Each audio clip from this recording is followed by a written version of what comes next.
गणित class 10 chapter number 1 जिसका कि नाम है वास्तविक संख्याएं रियल नंबर्स, और ये है इसकी दूसरी क्लास। कल हमने पहली क्लास में मोस्ट इम्पॉर्टेंट 1 से 20 MCQ आपको बताए थे। पहला क्वेश्चन आपका लिखा है कि संख्या 144 के अभाज्य गुणनखंड में अभाज्य गुणनखंडों की घातों का योग क्या है। तो आप ऐसे लिखेंगे संख्या 144, इसका गुणनखंड करेंगे। 144 में लास्ट में 4 है, इसलिए सबसे पहले 2 से कटेगा। 2 से 144 को भाग करोगे 72 आएगा, फिर 2 से भाग करोगे 36 आएगा, फिर 2 से भाग करोगे तो ये 18 आएगा, फिर 2 से भाग करोगे तो 9 आएगा। अब 2 से नहीं कटेगा, 3 से भाग करोगे 9 में 3 त्रिक 9 3 आएगा, फिर 3 से भाग करोगे 1 आएगा। तो जो 144 के गुणनखंड हुए आपके 144 के गुणनखंड, तो इसमें आप देख रहे हैं 2 कितनी बार है, 2 इसमें है 4 बार, 1 2 3 4।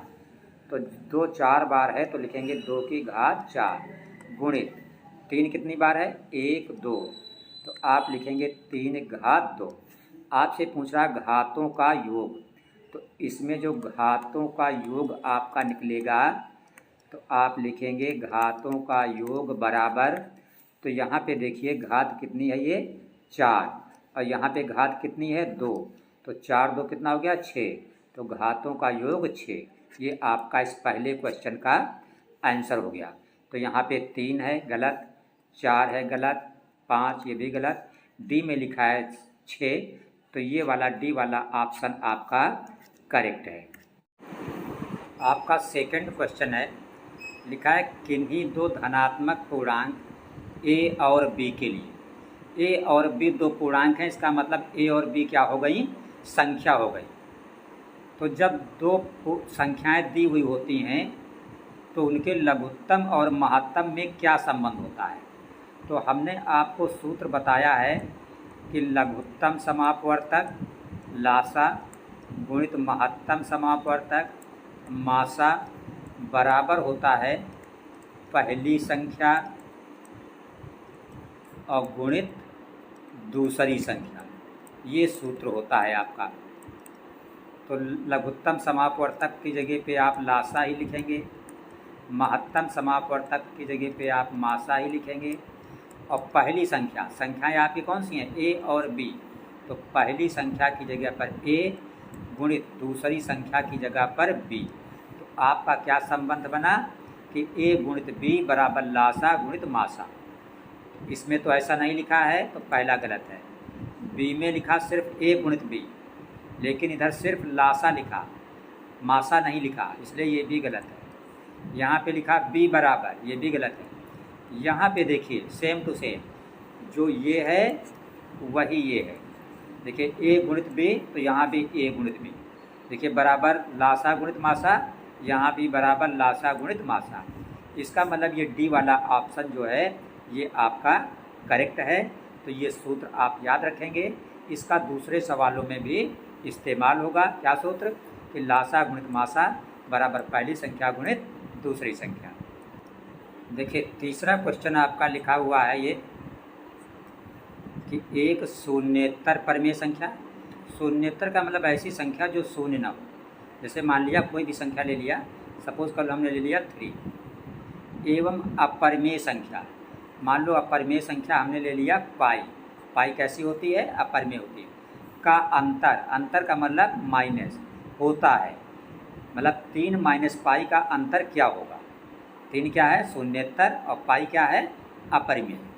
पाई कैसी है अपरिमेय है और 3 कैसी है शून्येतर, मतलब जो शून्य नहीं है। तो किसी भी शून्येतर संख्या और अपरिमेय संख्या का जो घटाना होता है वो हमेशा क्या होता है अपरिमेय होता है। ये बात आपको ध्यान रखनी है, क्योंकि 3 जो है कैसी है परिमेय और पाई क्या है अपरिमेय। अब हमने आपको बताया है परिमेय और अपरिमेय का चाहे घटाना हो, चाहे जोड़ हो, चाहे गुणा हो, चाहे भाग हो, सब क्या होता है अपरिमेय ही होता है। अपरिमेय ये प्राकृतिक है, गलत है। बी में लिखा है अपरिमेय संख्या, तो ये बी वाला ऑप्शन आपका इस सवाल का करेक्ट है। चौथा क्वेश्चन आपका लिखा है किसी परिमेय संख्या के समतुल्य, समतुल्य का मतलब होता है बराबर, परिमेय संख्या होंगी। किसी परिमेय संख्या के बराबर परिमेय संख्याएं होंगी, कितनी? एक होंगी कि दो होंगी कि तीन होंगी कि अपरिभाषित का मतलब अनेक होंगी। जैसे मान लीजिए हम कोई भी परिमेय संख्या लेते हैं, कोई भी परिमेय संख्या लेते हैं, मान लो हमने परिमेय संख्या ले ली 2/3। अब इसको अगर ऊपर नीचे 2 से गुणा कर दें तो हो जाएगा 4/6, और 4/6 क्या है? काट दें तो ये भी तो 2/3 ही है। मान लो इसको ऊपर नीचे 3 से गुणा कर दें तो 3 दूना 6, 3 त्रिक 9, 6/9। तो 3 दूना 6, 3 त्रिक 9 है तो 2/3 ही। मान लो इसको ऊपर नीचे 4 से गुणा कर दें तो 4 दूना 8, 4 3 12, 4 दूना 8, 4 3 12 है तो 2/3 ही। तो इसका मतलब किसी भी परिमेय संख्या के समतुल्य कितनी संख्याएं होती हैं? अनेक होती हैं, बहुत, कोई गिनती नहीं। तो इसलिए जो शब्द अपरिभाषित लिखा है ये ऑप्शन इसका मतलब इसका करेक्ट है। देखिए क्वेश्चन नंबर 5 हमारा है, लिखा है वह बड़ी से बड़ी संख्या जिसमें 245 और 1037 को विभाजित करने पर, मतलब भाग देने पर, प्रत्येक दशा में शेष कितना बचे? 5 बचे। ठीक है, तो हमने एक सवाल कल बताया था इसी से मिलता जुलता पहली क्लास में, जिसमें बड़ी से बड़ी की जगह पर लिखा था छोटी से छोटी संख्या ज्ञात करो। तो जब छोटी से छोटी संख्या ज्ञात करने को बोले तो हम दी हुई संख्याओं का क्या निकालते हैं? लासा, लघुत्तम समापवर्तक। लेकिन यहाँ पे बोल रहा है बड़ी से बड़ी, तो जब बड़ी से बड़ी बोलेगा तब हम निकालेंगे मासा, मतलब महत्तम समापवर्तक।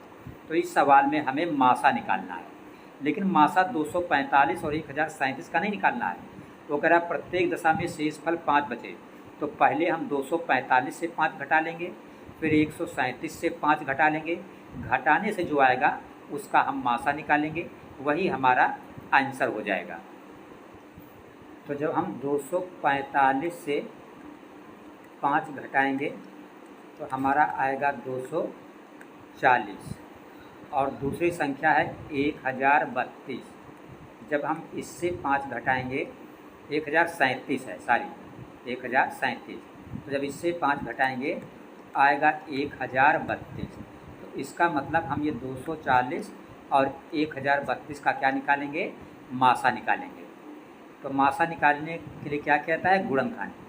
अगर हम 240 का गुणनखंड करेंगे तो आएगा 2 गुणित 2 गुणित 2 गुणित 2, 2 दूना 4 दूना 8 दूना 16, और गुणित 3 गुणित 5, ये इसका गुणनखंड आएगा। इसी जगह पर जब हम 1032 का गुणनखंड करेंगे तो सबसे पहले किससे काटेंगे 1032 को? सबसे पहले हम काटेंगे इसको 2 से। ठीक है, तो 2 से जब हम काटेंगे इसको तो ये रह जाएगा 2 पंचे 10, 516 आ जाएगा। फिर 516 को 2 से काटेंगे तो 258 होगा, फिर 2 से काटेंगे 129 हो जाएगा, फिर 3 से भाग करेंगे 43 बचेगा। तो ये इसका गुणनखंड आएगा। गुणनखंड हम बता चुके हैं, इसलिए डायरेक्ट हमने लिख दिया। अब मासा क्या होता है? मासा होता है जो दोनों में कॉमन हो। तो देखिए इसमें भी 2 3 बार और इसमें भी 2 3 बार, तो दोनों में 2 3 बार मिल रहा है, तो 2 गुणित 2 गुणित 2 3 बार लिखेंगे। देखिए इसमें भी 3 एक बार और इसमें भी 3 एक बार, ये कॉमन है, तो एक बार 3 लिखेंगे। ये हो गया हमारा मासा।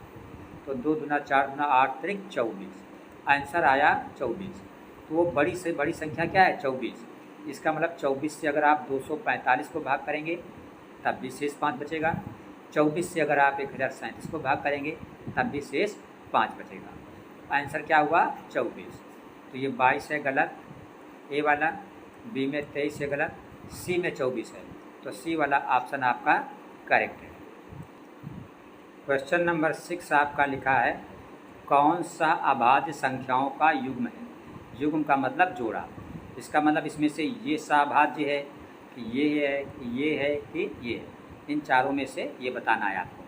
तो हमने कल की क्लास में बताया था कि सहअभाज्य जो होता है, सहअभाज्य का मतलब ऐसी संख्याएं जिनका महत्तम समापवर्तक HCF का मतलब मासा कितना हो, सिर्फ 1। तो जैसे पहला 18 कामा 25 है, अगर हम इसको चेक करें तो 18 का अगर गुणनखंड लिखें तो 2 गुणित 3 गुणित 3 होगा, और अगर हम 25 का गुणनखंड लिखें तो ये 5 गुणित 5 होगा। तो इसमें हम ये देख रहे हैं कि इसमें और इसमें कुछ भी कॉमन नहीं है, इसका मतलब इसका HCF कितना हुआ, 1 हो गया। तो इसलिए 18 और 25 दोनों कैसी संख्या हो गई, सहअभाज्य संख्या दोनों कैसे हो गई, सहअभाज्य। तो इसका मतलब ये वाला ऑप्शन सही है। और जब ये सही हो गया तो आपको BCD में जाने की कोई ज़रूरत नहीं है। तो बच्चों, जो आपने पहली क्लास से देखे 20 मोस्ट इम्पॉर्टेंट MCQ, आज की क्लास से देखा 6, अगर ये 26 MCQ आपके अच्छी तरीके से तैयार हैं तो हम आपको 100% गारंटी देते हैं कि बोर्ड एग्ज़ाम में इस चैप्टर से जो भी क्वेश्चन आएगा वो इससे बाहर कतई नहीं होगा। चैनल हमारा सब्सक्राइब रखें। अगर इसके बाहर कोई क्वेश्चन हो जाए तो आप हमसे बताएं फ़ोन करके कि सर MCQ इस चैप्टर से आया बट इसके अंदर से नहीं आया।